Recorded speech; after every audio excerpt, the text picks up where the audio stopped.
रूस सोवियत संघ के बराबर नहीं रखा जा सकता रूस को, लेकिन अब भी वो महाशक्ति से कुछ कम नहीं है। तो रूस, अमेरिका और चीन आ गया है। इन तीनों का भौकाल पूरी दुनिया में बना हुआ है। मैं जब भौकाल का शब्द इस्तेमाल कर रहा हूँ तो मैं डिफेंस प्रोडक्शन के मामले में इनकी जो धौंस बनी हुई है वो इसकी वजह से। तो रूस एकमात्र इन तीन देशों में से ऐसा देश है जिसके डिफेंस प्रोडक्शन का, जिसके हथियारों का, जिसके रक्षा उपकरणों का टेस्ट एक बार नहीं बार बार हुआ है। चीन के रक्षा उपकरणों का कभी टेस्ट हुआ नहीं था, और अमेरिका के रक्षा उपकरणों का हाल इससे समझिए कि वो वियतनाम जैसे छोटे से देश को बरसों बरस लड़ते रहे, हरा नहीं पाए, अफगानिस्तान से भागकर जाना पड़ा। तो अमेरिका जो है अपने हथियारों के बल पर कोई लड़ाई जीत सकता है, ये दिखाई नहीं दिया।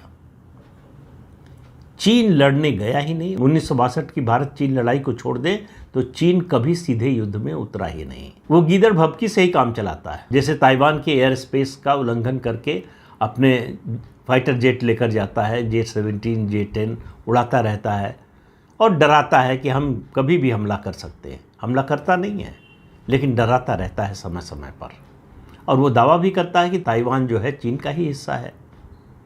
दुनिया इस बात को मान ले। तो ऑपरेशन सिंदूर ने इस पूरे समीकरण को बदल दिया। ये ऑपरेशन सिंदूर को आप भारत पाकिस्तान तक सीमित मत रखिए। दुनिया ने पहली बार देखा कि भारत के पास एक आकाश तीर नाम का और आकाश नाम का एयर डिफेंस सिस्टम है।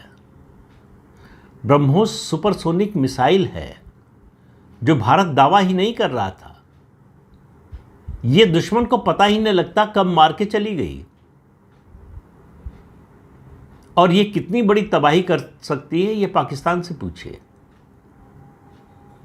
और दुनिया ने देखा कि ये हमारा आकाश तीर, आकाश, और रूस से जो हमने लिया है S-400, इन सब को मिलाकर एक जो एयर डिफेंस सिस्टम बनाया गया है, जिसे सुदर्शन चक्र का नाम दिया है भारत ने, वो कितना इफेक्टिव है। अब समस्या क्या हुई है ऑपरेशन सिंदूर से, कि भारत के जितने रक्षा उपकरण हैं, वो चाहे मिसाइल हो, चाहे फाइटर जेट हो, जो भी उसके पास है, और उसके अलावा याद रखिए 2019 में हमने MiG-21, जो एक तरह से जिसका इस्तेमाल ही अब नहीं होना चाहिए, इतना पुराना फाइटर जेट है, उससे F-16 को मार गिराया था।